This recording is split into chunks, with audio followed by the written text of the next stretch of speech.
Buenos días, muchísimas gracias al Open, muchas gracias Javier, muchas gracias Sonia, Pello, por esta excelente organización y por todo este apoyo que nos han dado en esta aventura con el concurso de ensayos.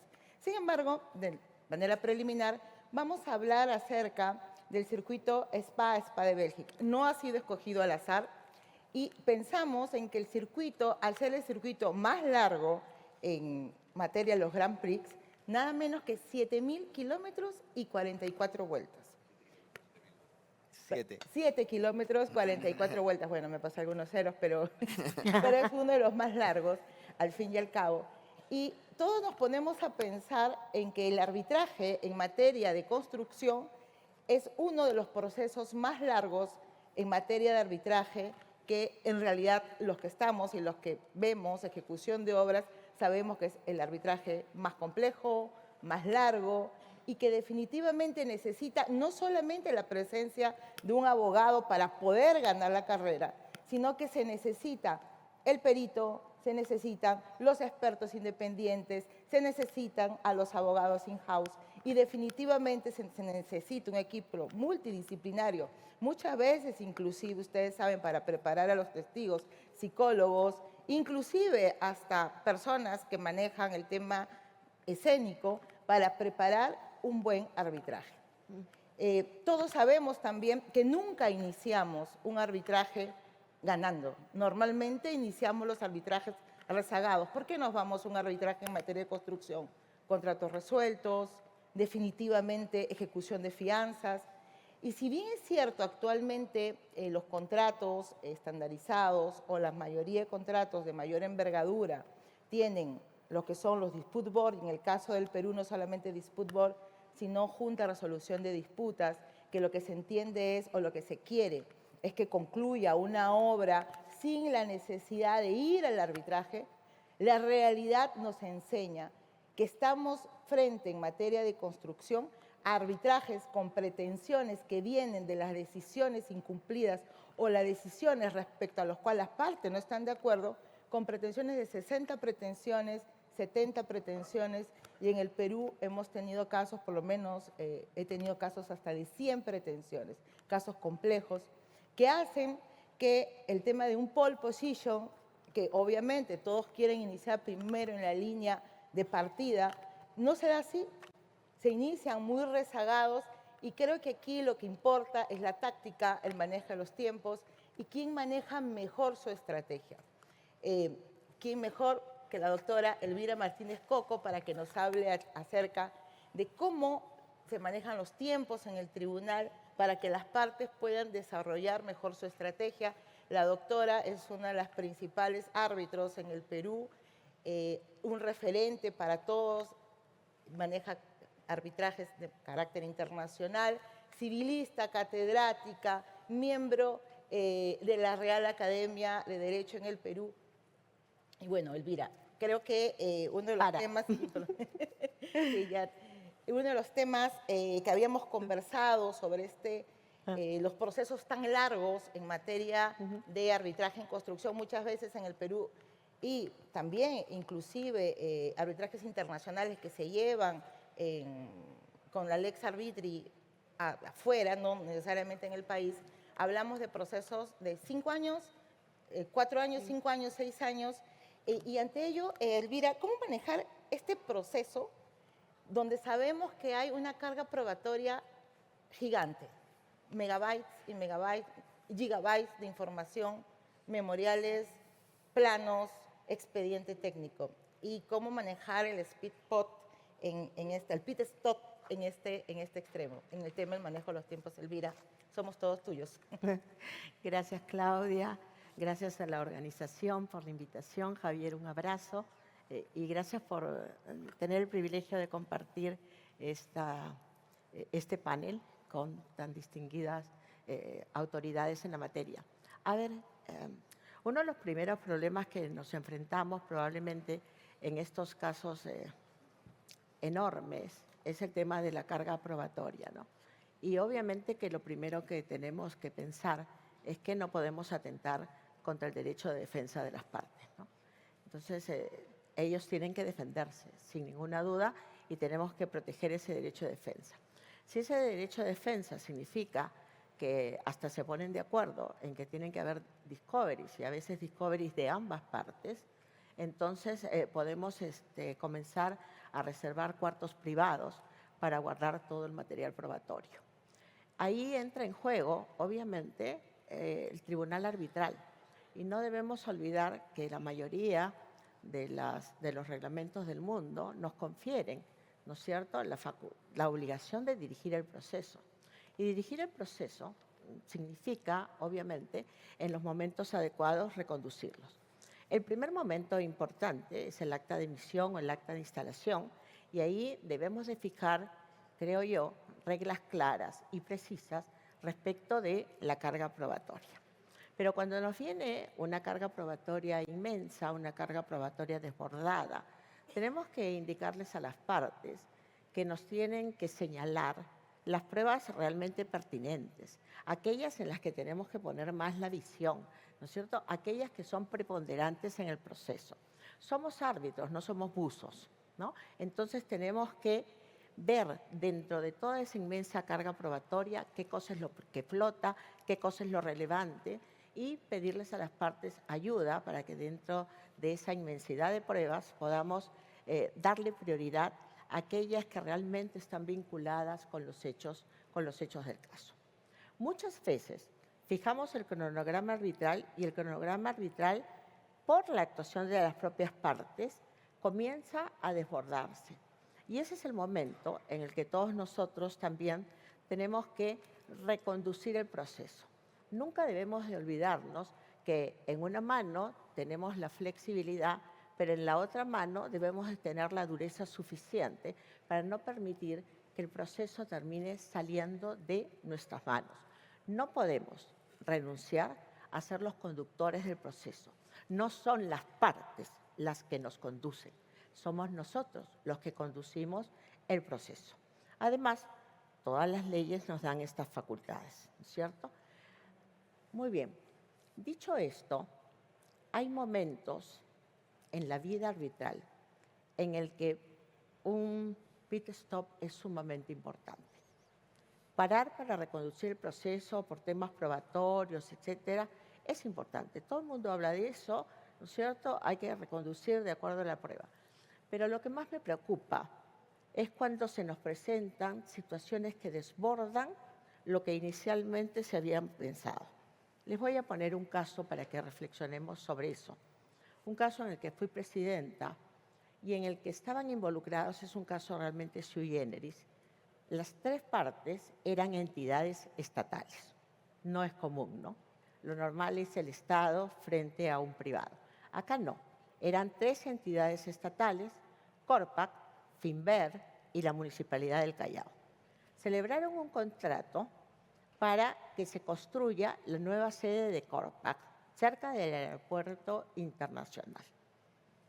Cuando llegaron las controversias al tribunal arbitral que presidía, reviso el contrato y, oh sorpresa, se le había dado a la entidad que iba a construir la obra, sin ninguna experiencia de obra, como comprenderán, de la entidad estatal en construcción de obra, 70% de adelanto directo.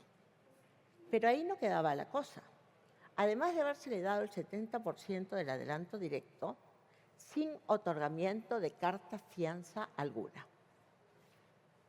Si algo no se podría en Dinamarca, no sé qué pasaba. Entonces, veo las pretensiones de las partes, porque ambas pusieron pretensiones, hubo demanda, hubo contestación, hubo reconvención, y resulta que ninguno de los abogados que asesoraban a estas tres entidades estatales había pedido la nulidad de ese contrato, que obviamente desde un inicio, cuando lo leías, era un contrato raro. Más aún, cuando en pleno desarrollo del proceso, ya en primera instancia, se había condenado a todos los funcionarios públicos que intervinieron en la celebración de dicho contrato, se les había condenado ya en primera instancia por corrupción. Fíjense ustedes, no nos habían pedido, obviamente, la nulidad del contrato porque cada uno defendía a los intereses públicos de cada entidad que estaban embarradas hasta el piso. El artículo 220 del Código Civil peruano es una norma muy hermosa porque permite que el juez declare la nulidad manifiesta de un contrato de oficio. Y nuestra ley de arbitraje dice que donde se lee juez debemos leer árbitro. ¡Ah, qué maravilla!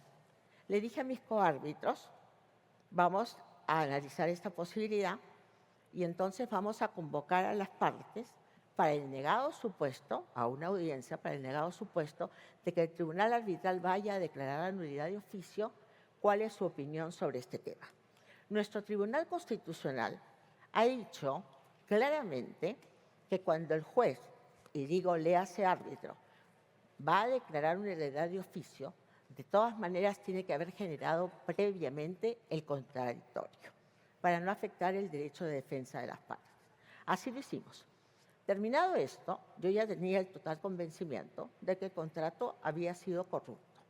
Obviamente, quienes me conocen saben que hubiera utilizado las red flags inmediatamente porque las amo y porque la corrupción solamente podemos llegar a tener una convicción plena a través de indicios, porque se cuidan mucho cuando operan por corrupción en un contrato. Bueno, lamentablemente mis coárbitros no eran de la misma opinión, ellos querían prueba plena y contundente. Y aquí voy a un pit spot importante, porque lo que hice fue suspender el proceso arbitral. Y es que hay esperas que son sumamente convenientes. Yo quería declarar la nulidad de ese contrato, de todas maneras, porque una cosa es la condena penal y otra cosa es lo que pasa con ese contrato en el área, en este caso, administrativa. ¿De acuerdo?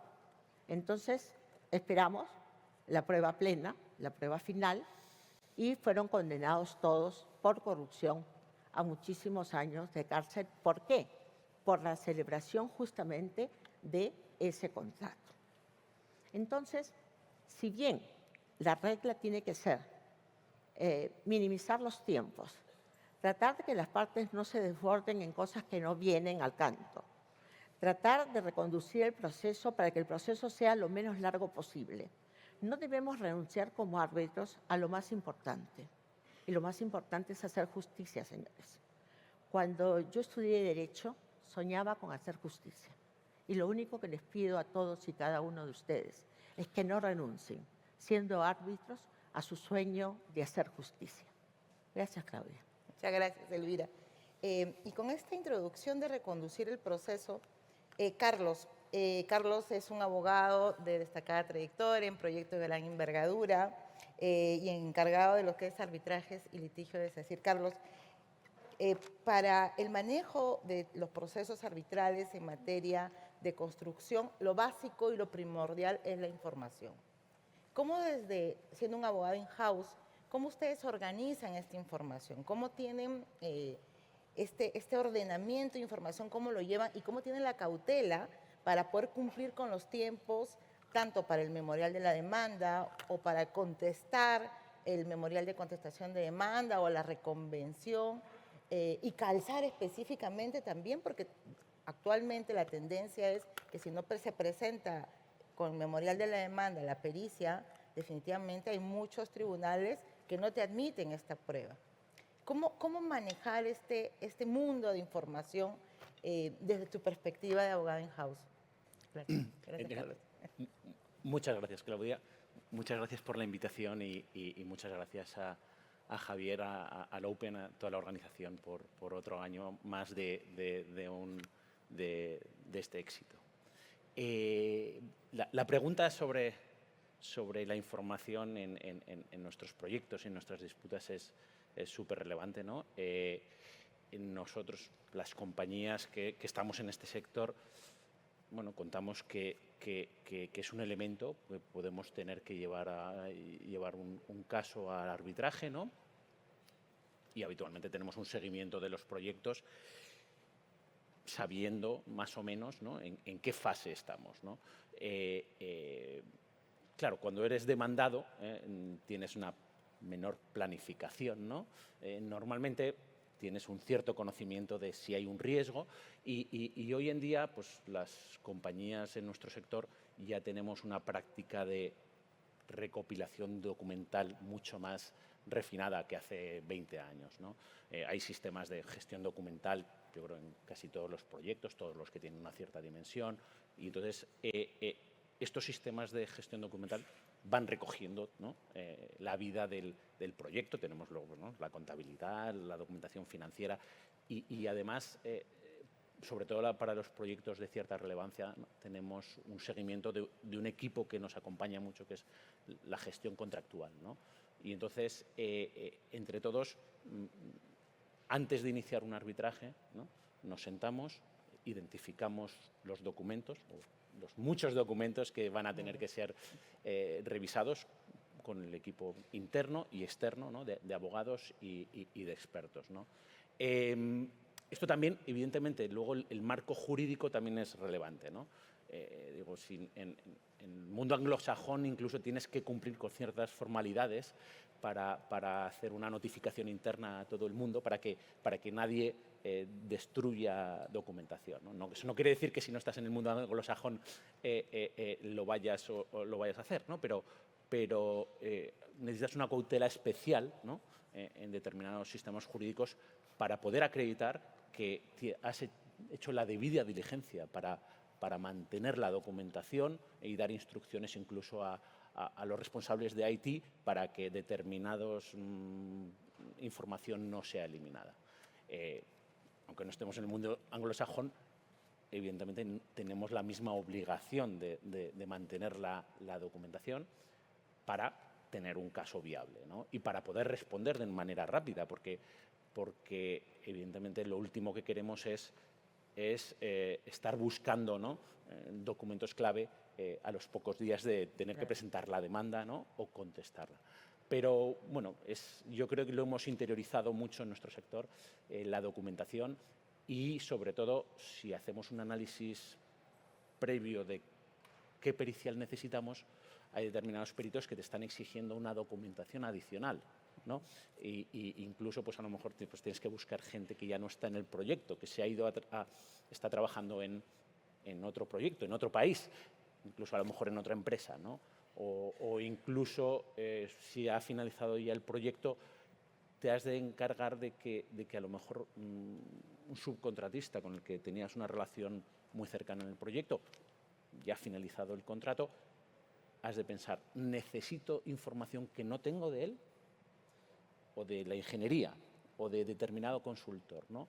Porque claro, esa información, yo tengo cierta información de mi relación con ellos, pero a lo mejor necesito información más profunda, ¿no? Necesito saber qué comunicaciones tuvieron con terceros.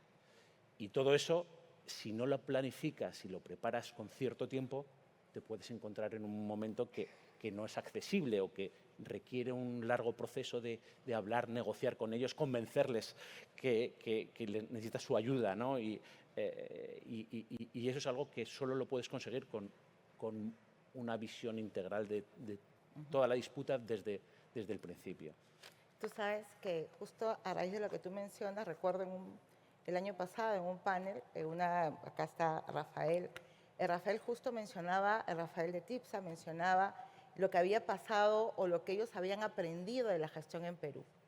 De la gestión en Perú se dieron cuenta que los primeros años todo era una maravilla, ¿no? Y después cuando comenzaban y tenían que iniciar el proceso, iniciar una demanda, contestar la demanda, era ¿dónde estaba la información?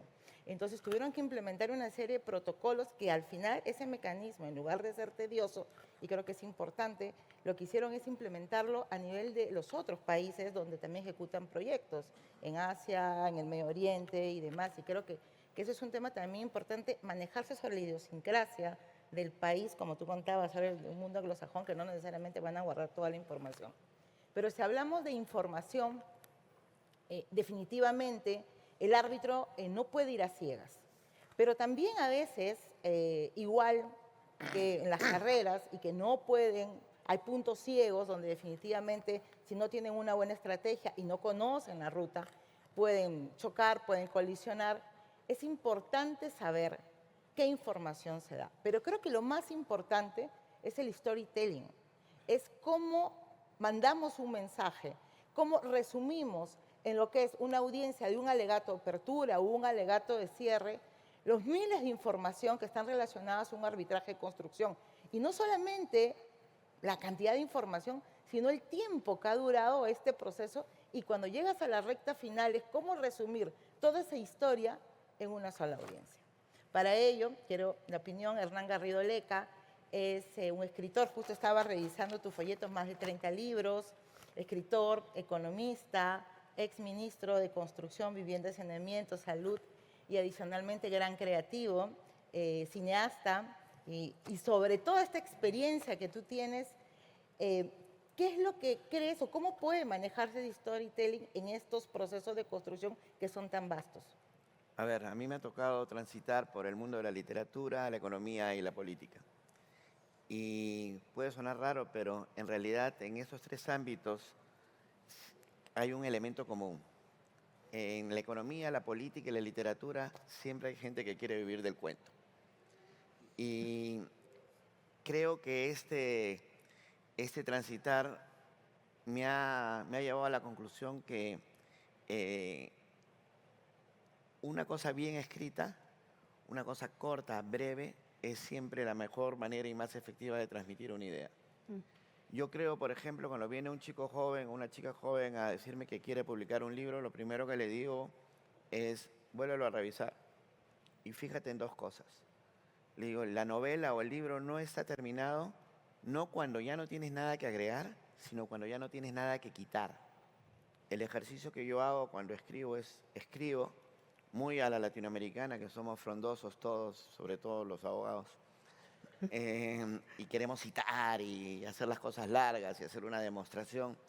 Bueno, yo a lo largo de la vida he aprendido que eso es lo peor. Hay que ser lo más preciso posible. Yo escribo y claro, a veces me excedo y ahí empiezo a quitar palabras. Y cuando me doy cuenta que si quito una palabra pierde el sentido de la oración, ahí paro. Eso es uno. Y segundo, todos tendemos a escribir o a describir al storytelling con un solo sentido, que es la vista. Y nos olvidamos que tenemos otros 4 sentidos. Y como hablábamos con Elvira ayer, si bien es cierto un buen arbitraje debe primar la razón, a veces para llegar a la razón hay que entrar por el corazón. Y es muy importante cómo cuentas la historia. Yo creo que hay técnicas de cine o de literatura, como el flashback, que pueden ser muy importantes para que el tribunal arbitral o el árbitro entiendan la situación del contratista en el momento que sucedieron los hechos. Porque en ese momento no se tiene toda la información. Uno de los ensayos del concurso que has patrocinado hablaba de una situación así, en la que había una disputa entre la Contraloría General de la República, esto es en el Perú, y el ente ejecutor, sobre cuál era la modalidad, si eran costos unitarios y cómo se calculaba. En medio de este conflicto estaba el constructor, que decide seguir adelante, porque era no solo lo mejor para él, sino para el país. Y termina en una situación terrible. Caótica. Pero tú ves el resultado final, no es lo mismo si tú cuentas la historia lineal a que si avanzas, haces un flashback y cuentas la historia. Y creo que es muy importante la estrategia. Y si quisiera hacer un paralelo con ahorrar palabras, tanto en el discurso como en la parte escrita, me voy a referir a 3 carreras. Una que los españoles deben recordar mucho, yo no siendo español, creo que es una de las grandes carreras que he visto en mi vida, es la de Fernando Alonso en Hungría en el 2006. Los que siguen la Fórmula 1 la recordarán.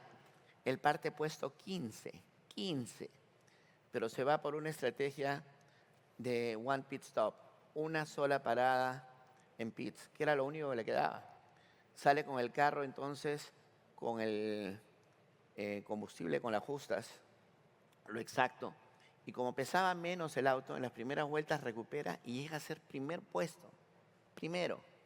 Iba a ganar la carrera, hace esa parada en pits y le pone mal una tuerca y se termina estrellando.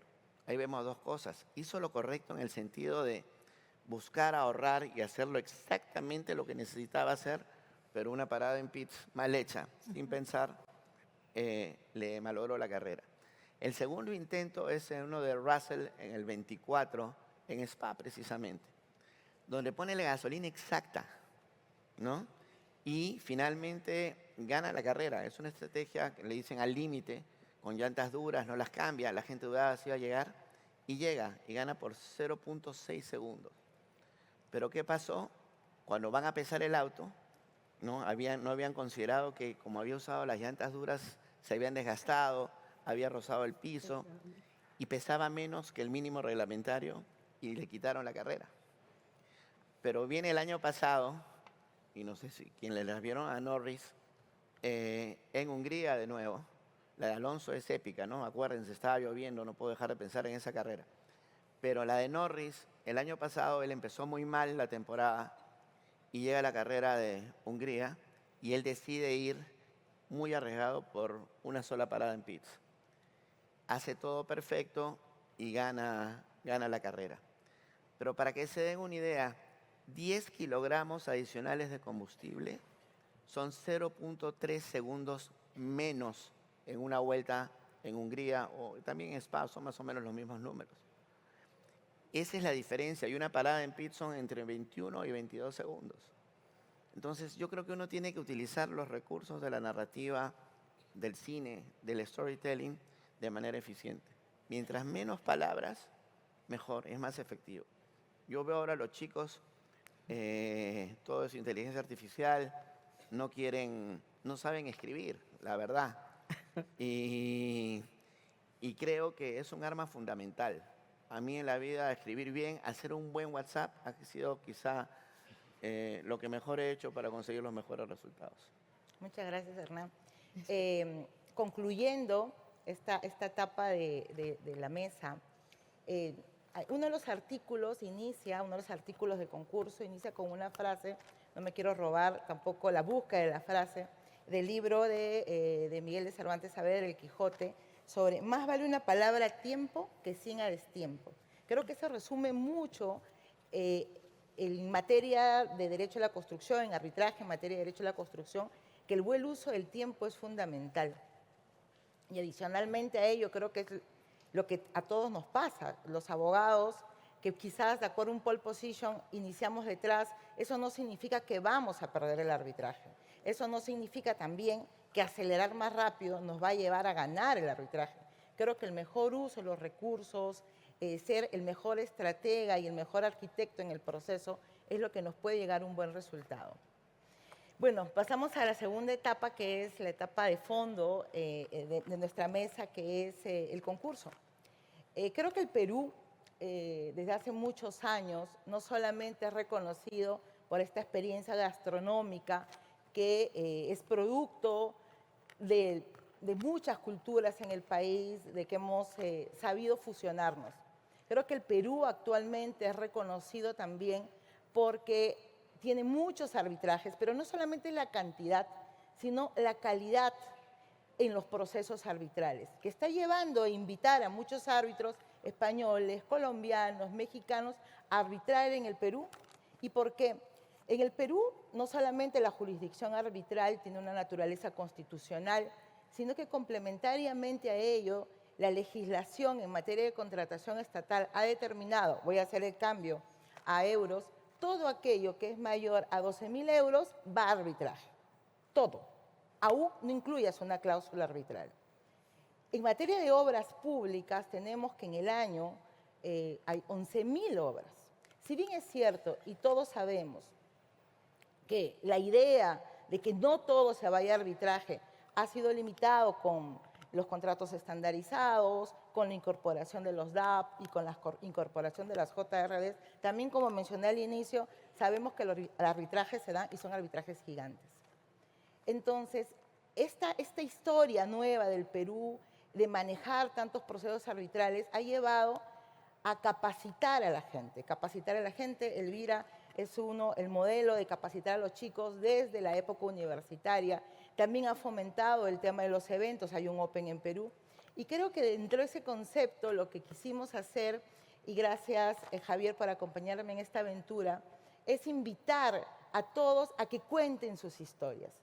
Actualmente vivimos en una etapa del IA, en un mundo de los chats, pero estamos dejando algo que es tan importante, escribir, transmitir nuestras ideas, transmitir nuestras experiencias, dejar de ser egoístas y quedarme con ese conocimiento y no ponerlo en un papel. Y más allá de lo que pensé al inicio, siempre tenemos nuestras grandes dudas acerca de cómo irá. 61 inscritos, 14 países, artículos muy interesantes, que en realidad todos los artículos fueron por un control muy eficiente.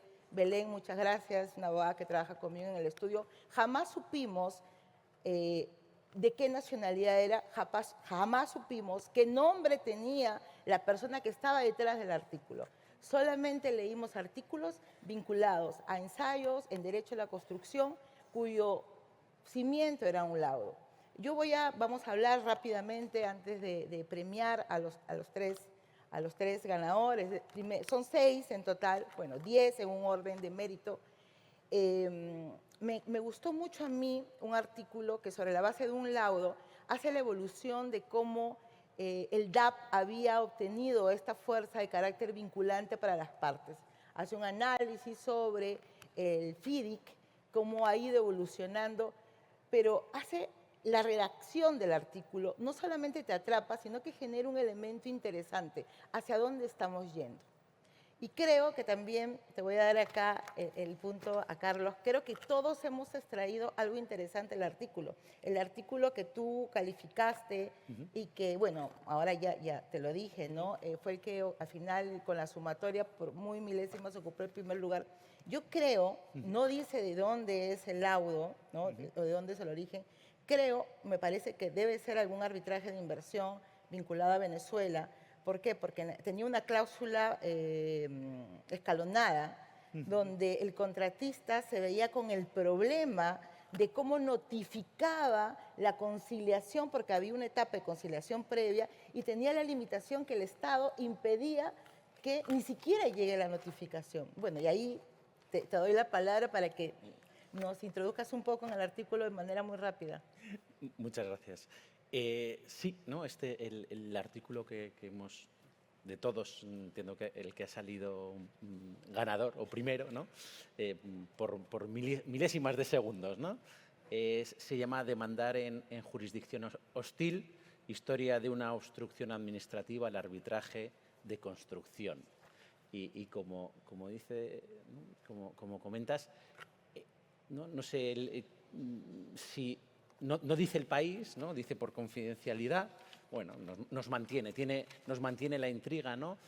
Utiliza algún elemento de flashback, que a mí también me ha gustado, algún momento de estilo directo. Claro, yo he especulado que podría ser Venezuela, pero no lo dice, ¿no? Podría ser el Perú también, pero a tanto no llegamos, pero igual. Exactamente, ¿no? Habla, ¿no? El momento, recibe la llamada del cliente, ¿no? El cliente le cuenta, ¿no? Nos están incautando el campamento, la maquinaria, ¿no? Bueno, y claro, son cuestiones que evidentemente, es una situación evidentemente extrema, ¿no? Pero que gente que trabajamos en el mundo de la construcción, pues son supuestos que pueden ocurrir, ¿no? Y que pasan. Sí, que pasan. O sea, no es un mundo surreal. Efectivamente, ¿no? Para dar 2 pinceladas, ¿no? Voy a leer 3 líneas que tiene la parte introductoria que creo que es bastante interesante, ¿no?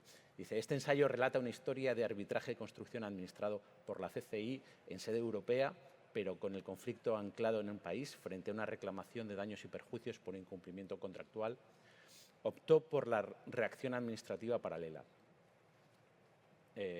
Resolución contractual, el Estado. El Estado. Procedimiento sancionatorio y medidas de toma y comiso. Todo ello desplegado mientras el tribunal arbitral se constituía y comenzaba a conocer el fondo. Veremos que el ejercicio de potestades administrativas de resolución contractual y medidas sancionatorias, cuando se despliega de forma paralela a un arbitraje internacional, puede convertirse en un mecanismo de obstrucción, ¿no? O, si se quiere, de neutralización de la tutela arbitral, especialmente en contextos institucionales adversos. Puede ser, evidentemente, ¿no? Venezuela, ¿no? Y cubre, ¿no? Pues elementos pues interesantes, ¿no? Desde medidas cautelares, ¿no? Ver cómo reaccionar ¿no? La administración está actuando, te está sancionando, emitiendo actos administrativos y tú te has de defender, pero a la vez has de evitar, ¿no?, generar una litispendencia. Claro, y el problema al final que todos tienen es, bueno, tengo el laudo precioso, hermoso, me da derecho y cómo lo ejecuto, ¿no? Sí, sí. Sí. Eso nos dice que a ver si el año que viene en el Open nos cuenta si han ¿Qué pasa? encontrado algún activo, ¿no? Sí. Pero bueno, la verdad es que es un ensayo interesante y vivo y utilizando, yo creo, recursos literarios interesantes y, bueno, pues ha merecido Que tú le diste ¿cómo se llama? El punto, el milésimo ganador. el último empujón. El último empujón. Respecto a ello, creo que todos coincidimos, Ana, en la puntuación al ensayo que vas a comentar, el ensayo con el número 14, que me encantó porque también resumía este hecho de qué hacer en una ejecución de obra cuando más allá de los plazos y más allá de que tú podías acreditar y demostrar que la demora no era por causa atribuible al contratista, al fin y al cabo no interesaba ni importaba para efectos de lo que el Estado decidía e inclusive con un laudo desfavorable. Elvira, tú querías hablar sobre el tema porque adicionalmente ya sabes quién... Ya me enteré hace poquito de quién es la persona ganadora. A ver, este ensayo prácticamente en su título nos da a entender de qué se trata, ¿no? Es un título un poco largo, pero que resume el laudo sobre el cual versa. Y se titula Crónica de un cronograma vencido, el offside del plazo vigente y la autonomía del retraso justificado. Es obvio, y fue obvio para mí cuando lo leí, que el laudo era un laudo peruano.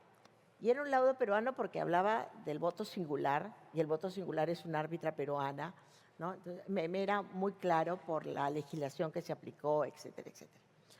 Veamos, nosotros teníamos un problema en esa legislación que se aplicaba en materia de contrataciones del Estado, porque se señalaba en una norma que si el plazo estaba vencido, ya no podía el contratista pedir una ampliación de plazo. Y entonces aquí vino el truco del offside de plazo vigente por parte de la entidad estatal. Y lo que hacía fue que en unos primeros momentos otorgó ampliaciones de plazo, pero después, como pasó en muchísimos casos en Perú, ya no otorgaba las ampliaciones de plazo. ¿Para qué? Para esperar que el plazo venciera. Y el plazo vencido era un freno y obstaculizaba ya que el contratista pudiera decir algo. Lamentablemente, en mi país, con esta norma, hubieron dos posiciones de los tribunales arbitrales. El caso que comento tiene una posición contraria a la hora de laudar a la que yo tengo y a la que he hecho en la práctica. En este laudo, obviamente, no le otorgaron, no lo dieron por válido. Eso le permite al autor, obviamente, criticar la normatividad. Me hubiera gustado de paso que citara algunos de aquellos en los que sí consideramos que deben de otorgarse las ampliaciones de plazo, porque es una práctica contra la buena fe hacer lo que se hace para defraudar la ley, ¿no es cierto?, y abrir una puerta que le permita a la entidad finalmente desproteger al contratista. Me encantó esto porque a través de un ejemplo casuístico trataba de demostrarle al autor cómo, desgraciadamente, en algunos casos, la mera formalidad se impone sobre la justicia.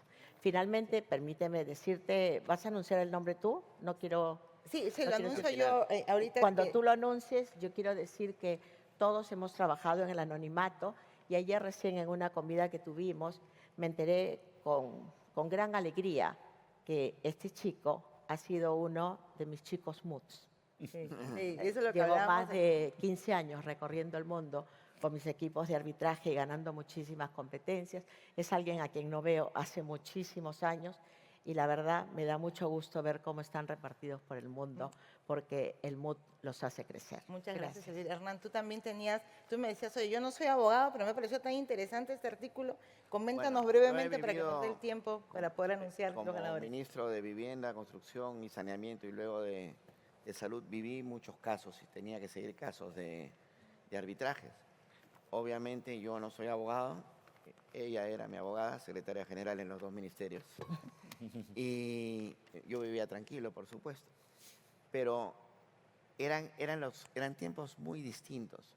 Yo creo que, por lo menos en América Latina, el mundo del arbitraje se ha visto afectado por la gran crisis que trajo los casos de corrupción con algunas empresas constructoras, fundamentalmente brasileñas. Y eso lo puedo decir en números, ¿no? En los años que yo estuve en el gobierno, en esos 5 años, el presupuesto de la República eran 60.000 millones de soles y construimos en 5 años 56 hospitales y entregamos 56 hospitales. En los 15 años que sobrevinieron hasta hace un mes, no se entregó ni un solo hospital en el Perú y el presupuesto de la República eran 60.000 millones de soles, perdón, 250.000 millones de soles, es decir, prácticamente 4 veces el presupuesto que nosotros teníamos y no pudieron entregar ni un solo hospital. Hay 64 hospitales parados en el Perú, parados. Y no es que no se necesiten estar parados porque hay arbitrajes y nadie quiere decidir. Los laudos no lo respetan en algunos casos, la hacen larga. Y yo creo que esto es una pandemia y es el resultado de lo que yo llamo la decidofobia en el sector público. Es el miedo a decidir, que para mí es una nueva forma de corrupción. Y el ensayo al que yo quiero hacer referencia es uno en que ponía la tensión que existe entre los time bars y la buena fe.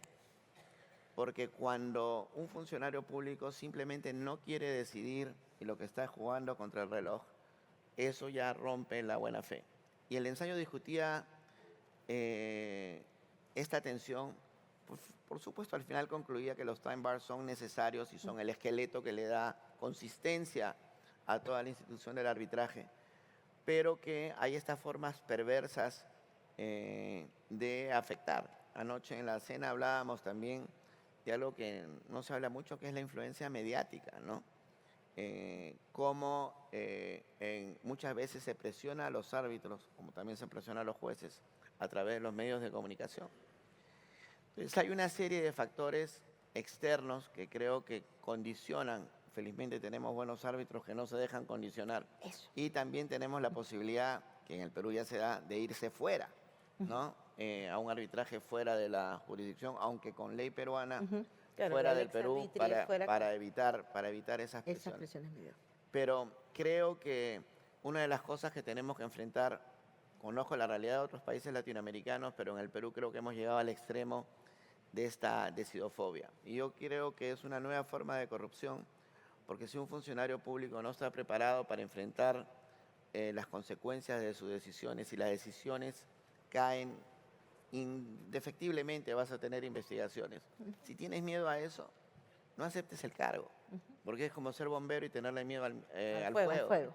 Es decir, es un robo al país, es estar robándole el salario que cobra todos los meses este funcionario, cuando lo que quiere está preocupado de la quincena y no de la historia. Y creo que eso es algo que ustedes tienen que enfrentar. Yo escribiré historias al respecto. Muchísimas gracias, Hernán. Y rápidamente, para que no me levanten la bandera, quiero dar el primer lugar, quiero dar el anuncio de los 3 primeros lugares. Que el primer lugar no puede venir, es un italiano, no está aquí, por trabajo no puede venir. Y quisiera llamar y darle el premio al segundo lugar. Por favor, Leandro García. Leandro es peruano, estudiante, ha estudiado en la UPC, alumno de la doctora Elvira Martínez Coco. Nadie sabía que era de tu equipo. Doy un fuerte aplauso, por favor. ¿Ha venido Leandro?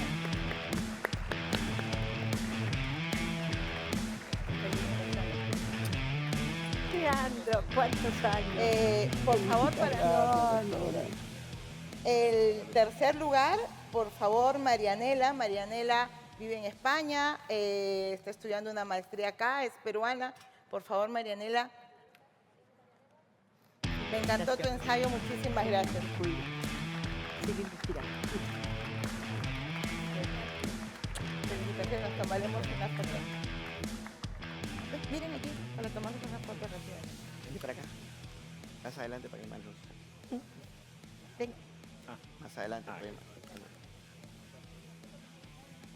¿Sí? Más adelante. Aquí.